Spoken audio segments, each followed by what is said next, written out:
শৌখিনতার জন্য কম বেশি অনেক মানুষই বাড়িতে পেইন্টিং রাখতে পছন্দ করেন। কোনো পেইন্টিং লাগানোর আগে তার বিষয়ে সমস্ত খবর যাচাই করে নেন কি? যদি না করে থাকেন তাহলে আজকের এই ভিডিওটি দেখে আপনারা অবশ্যই খবর রাখবেন এই বিষয়ে।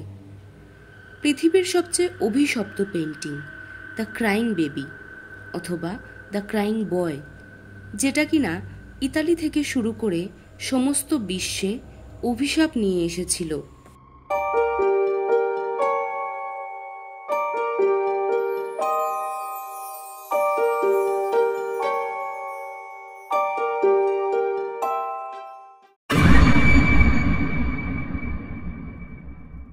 উনিশশো 50-এর আশেপাশে ইতালির একজন বিখ্যাত শিল্পী জিওভানি ব্রাগোলিন এই পেইন্টিংটি বানায়। তার আঁকা সবথেকে সুন্দর ও আশ্চর্যময় পেইন্টিং ছিল এটাই।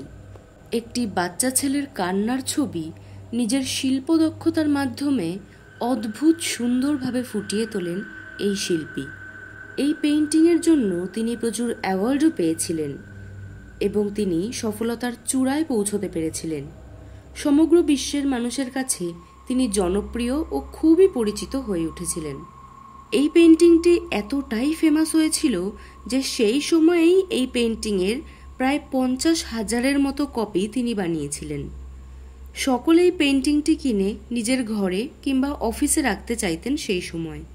কিন্তু আশ্চর্য ঘটনা তখন জানা যায় যখন পুলিশের কাছে ব্যাক টু ব্যাক চারিদিক থেকে কেস আসা শুরু হয়। কেসগুলো এমন ছিল যে বারবার লোকজনের বাড়িতে হঠাৎই আগুন লেগে যাচ্ছে এবং এই ঘটনা এত বেশি জায়গায় ঘটছে যে পেপার, রেডিও সবকিছুতে এই খবর প্রকাশিত হয়েছিল। সারা দুনিয়া জুড়ে এই খবর শোনা যাচ্ছিল। প্রতিদিনই প্রচুর বাড়িতে আচমকাই আগুন লেগে যাচ্ছে এবং বাড়ির সমস্ত কিছু পুড়ে ছাই হয়ে যাচ্ছে। এরকম চলতে চলতে বড় বড় মিডিয়া হাউসের লোকেরা ফায়ার ব্রিগেড অফিসারদের ইন্টারভিউ নেয় এবং যা জানতে পারে তা শুনলে আপনারা চমকে যাবেন।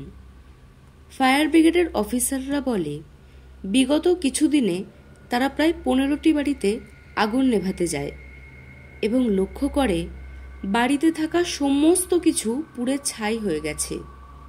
আর প্রত্যেকটি বাড়িতে পার্টিকুলার এই দ্য ক্রাইং বেবির পেইন্টিংটা পাওয়া গেছে। কিন্তু আশ্চর্যের বিষয় হলো বাড়ির সব কিছু পুড়ে গেলেও কোনো বাড়িতেই এই পেইন্টিংটির বিন্দু মাত্র ক্ষতির চিহ্ন লক্ষ্য করা যায়নি। এতটুকু আজ পর্যন্ত লাগেনি এই পেইন্টিংয়ের। ধীরে ধীরে এই খবর নিউজ পেপার, রেডিওর মাধ্যমে সারা দেশ তথা দুনিয়ায় ছড়িয়ে পড়ে যে এই পেইন্টিংটি যারা যারা যেখানে যেখানে টানিয়েছে সেই সমস্ত জায়গা ও জিনিসপত্র জ্বলে পুড়ে ছাই হয়ে গেছে এবং সকলে এটিকে তারপর থেকে অভিশপ্ত পেইন্টিং বলে ঘোষণা করে। এর কিছুদিন পরে বিখ্যাত মিডিয়া হাউসের লোকজন অ্যালার্ট করে দেয় যে এবারের হ্যালোউইনের উৎসবে যার যার কাছে এই পেইন্টিং আছে তারা সকলে যেন ছবিটি আগুনে পুড়িয়ে দেয়। হ্যালোউইনের উৎসবটি তো নেগেটিভ এনার্জিকে ডেডিকেট করেই হয়, তাই বিশ্বের মানুষজনও সত্যিই হ্যালোউইনে এই পেইন্টিংটি জ্বালিয়ে দেয়। তারপর থেকে লক্ষ্য করে দেখা গেছে যে এই ঘটনা শহর তথা দেশের কোথাও আর সেভাবে ঘটছে না। ফলে মানুষ বুঝতেই পেরেছিল যে দ্য ক্রাইং বেবি পেইন্টিংটি সত্যি অভিশপ্ত একটা পেইন্টিং। সেটা কবে, কিভাবে, কেন অভিশপ্ত হয়ে উঠেছিল তা কেউই জানে না এবং এই রহস্য হয়তো সারা জীবন রহস্য হয়েই থেকে যাবে।